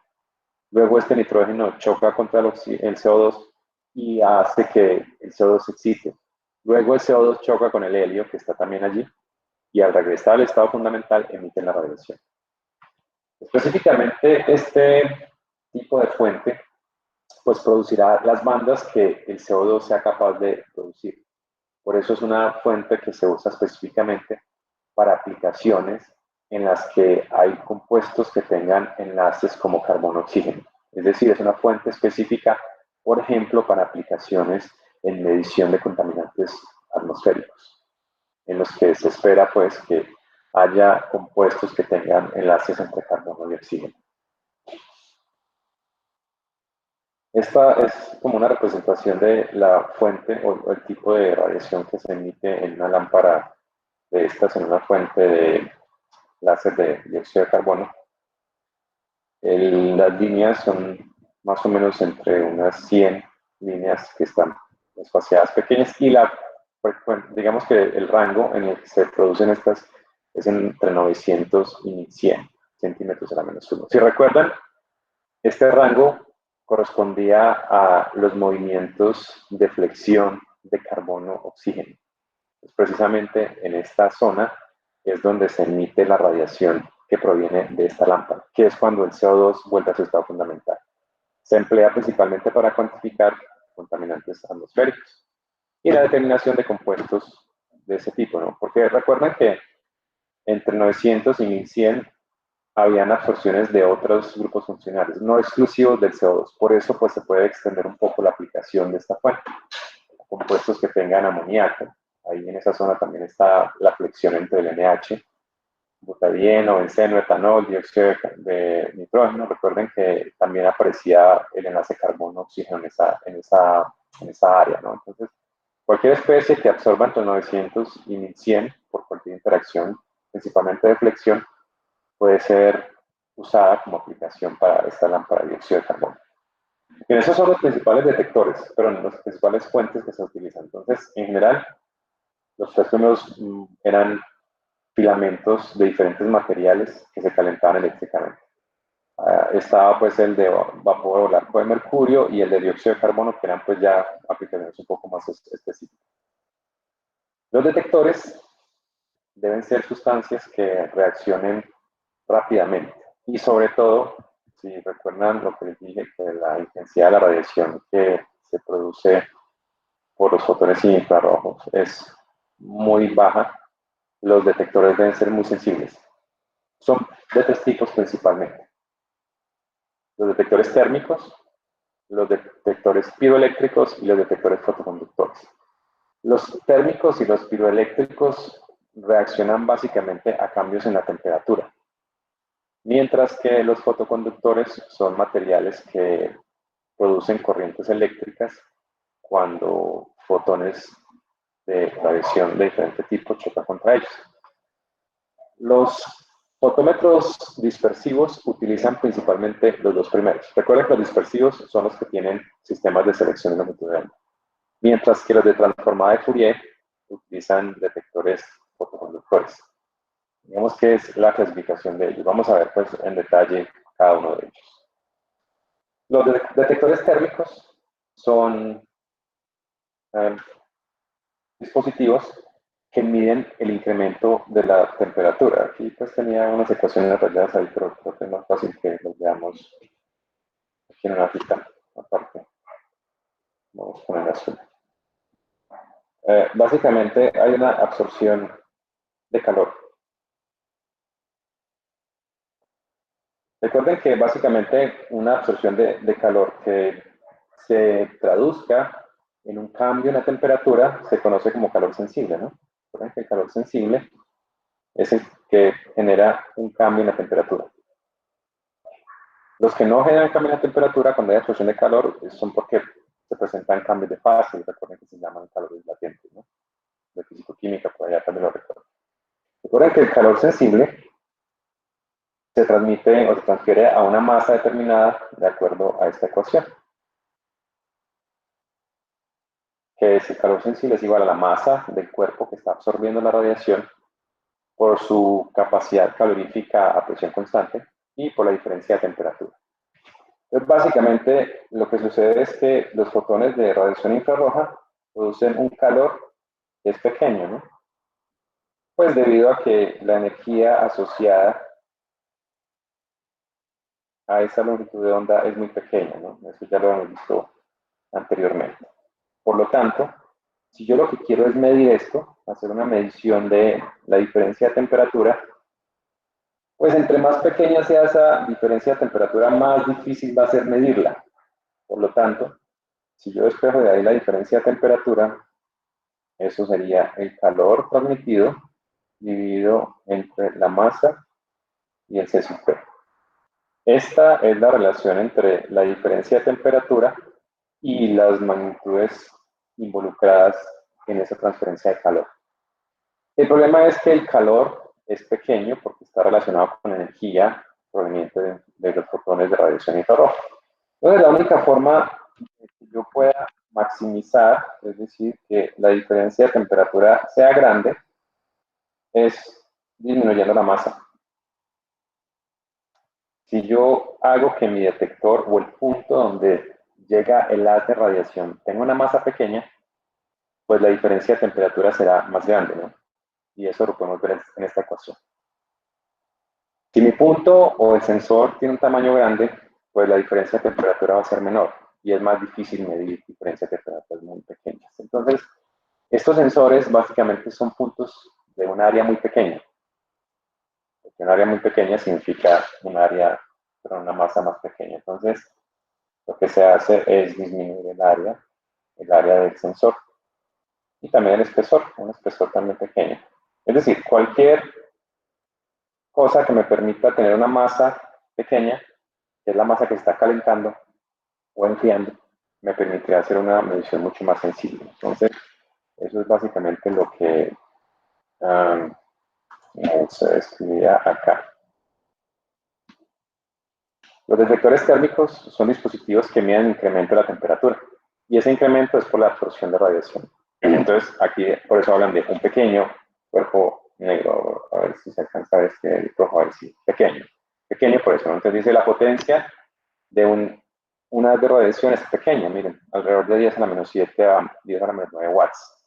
Por lo tanto, el área debe ser... bueno, y la otra forma también es esta, ¿no? viendo la ecuación. La otra forma es de maximizar esto, es haciendo que la capacidad calorífica también sea pequeña, ¿no? Entonces, todo lo que han determinado, si lo hago pequeño, la diferencia de temperatura será más grande. Entonces, debo escoger un material con una capacidad calorífica pequeña. Recuerden que capacidades caloríficas como la del agua, que es como 4 joules por mol Kelvin, son capacidades caloríficas relativamente grandes. Entonces, seguramente buscaremos capacidades caloríficas de elementos por debajo de 1, en unidades pues, de kilocalorías por mol.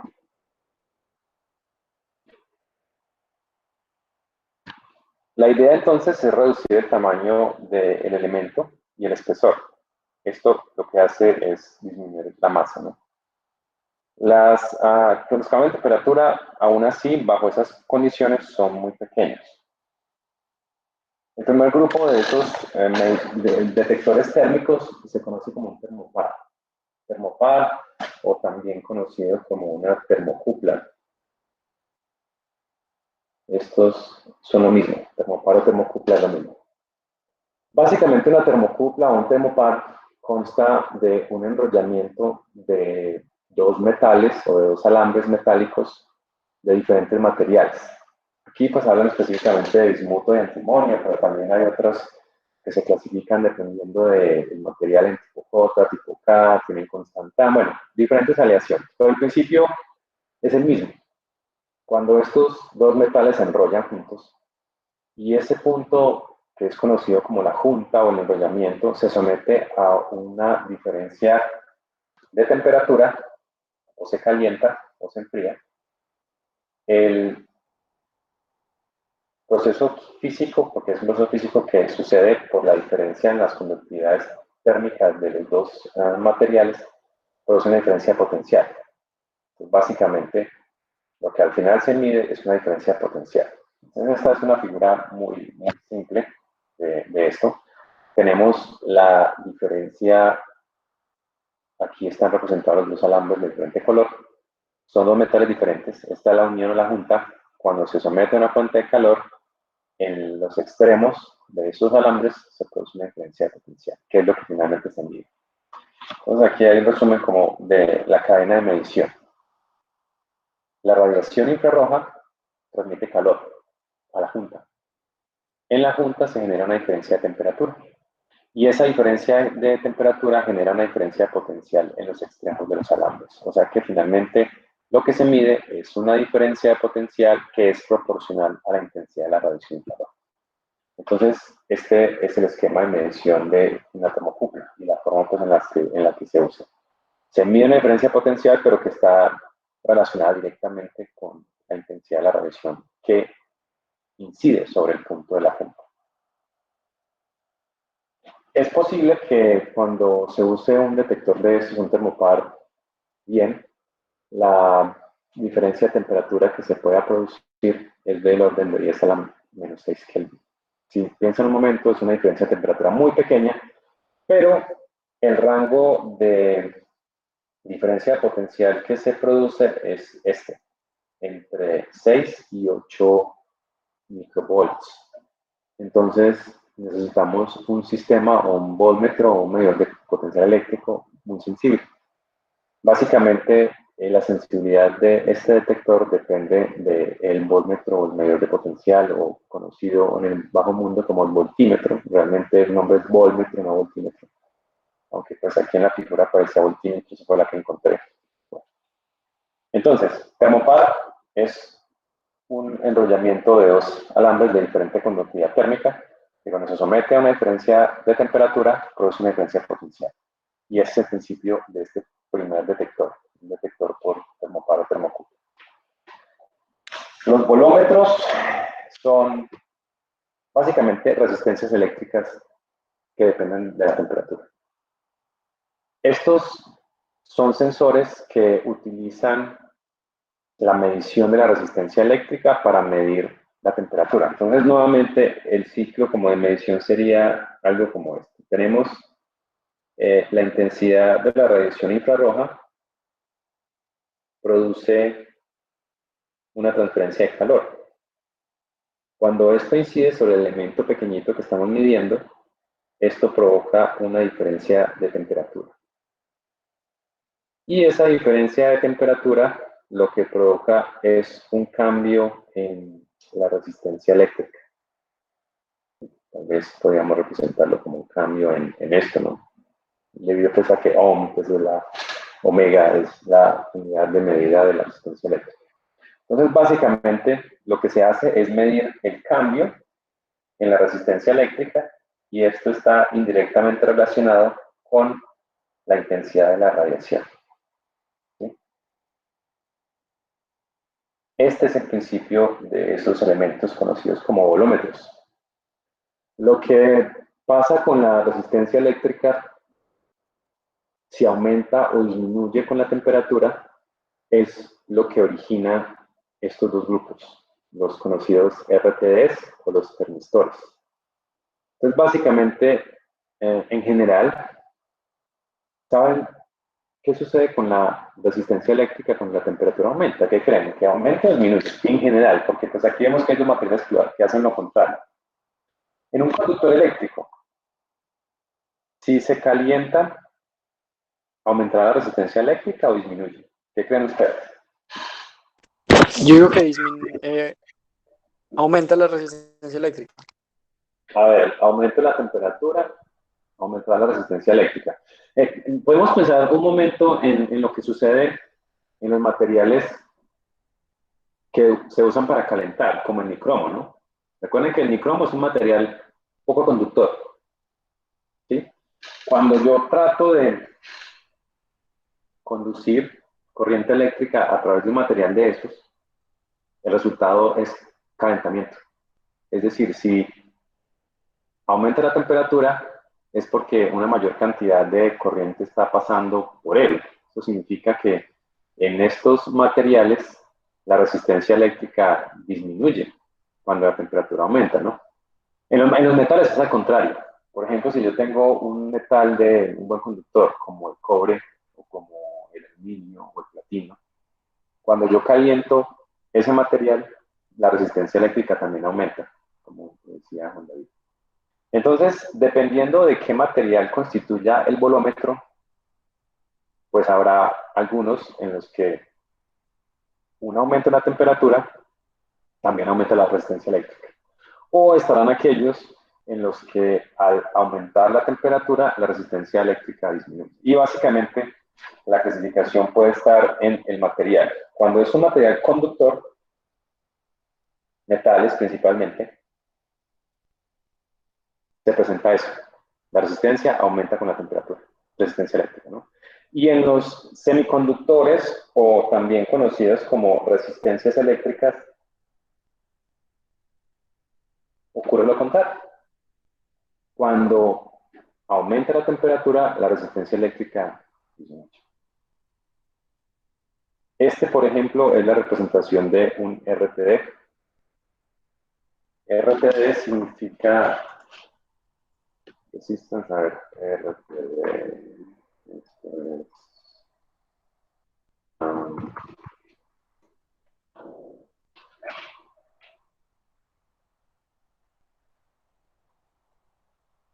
resistance. Sí, este RTD significa resistance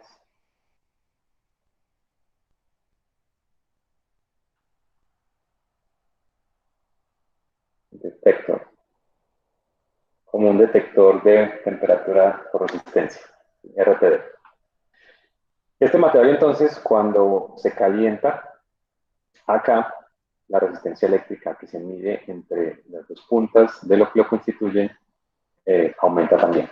Entonces, la relación entre la resistencia y la corriente y la temperatura es directa. A ver, quiero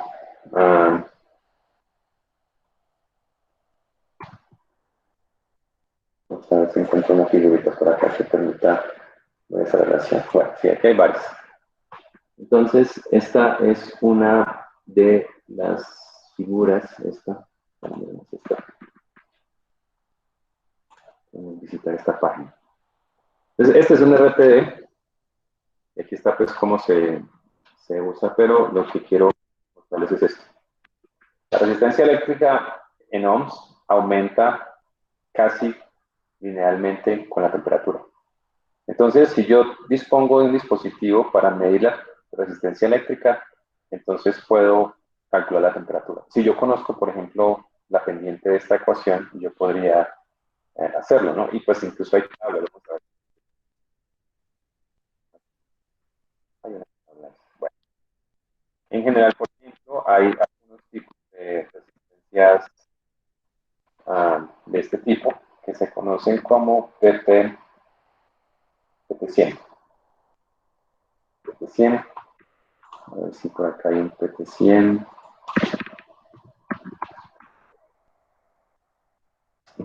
Hay un PT100. Los PT100 son sensores de temperatura de este tipo RTD que el PT significa que está hecha de platino y el 100 significa que la resistencia es de 100 ohms cuando la temperatura es de 0 grados Celsius. Entonces digamos que esta es una forma de caracterizar ese sensor.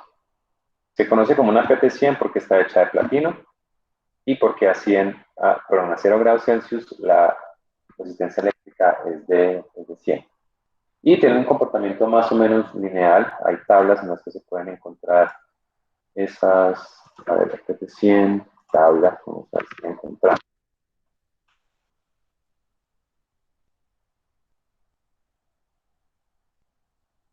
Ahora quiero tener la tablita.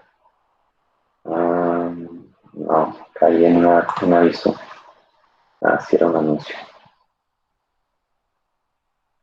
Bueno, por aquí hay una de estas. Sí, hay una PT100. Entonces, miren, aquí está esta tablita. Vamos a ver si se puede abrir acá. Es como los datos de la tabla. Pasó con una tabla que estaba ahí. Me apareció. Ahora aquí está. Bueno, entonces observen, la temperatura cambia linealmente con la resistencia. Aquí está el punto cero. Cuando la temperatura es 0 grados Celsius, la resistencia eléctrica es de 100 ohms. Y, por ejemplo, cuando aumenta a 100 grados, la resistencia aumenta también, como 38 grados. Entonces, si yo simplemente tengo un dispositivo para medir la resistencia eléctrica de ese material, con una tabla como estas, puedo calcular la temperatura. Y esa es la forma en la que funcionan estos detectores. Los termistores, son al contrario, son materiales que la resistencia eléctrica disminuye con el aumento de la temperatura y están hechos pues de diferentes materiales. Vamos a ver si aquí rápidamente encontramos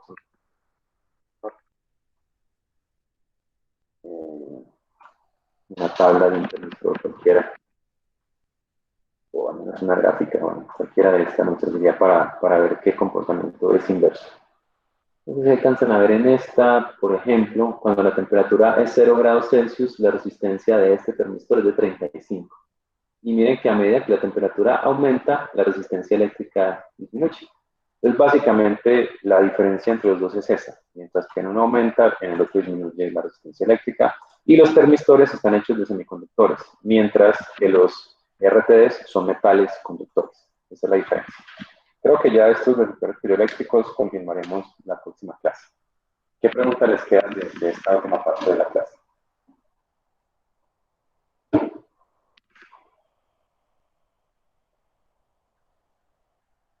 ¿Ninguna pregunta? Bueno, entonces con esto terminamos por hoy. No olviden el trabajo, el formato que deben cargar para esta noche.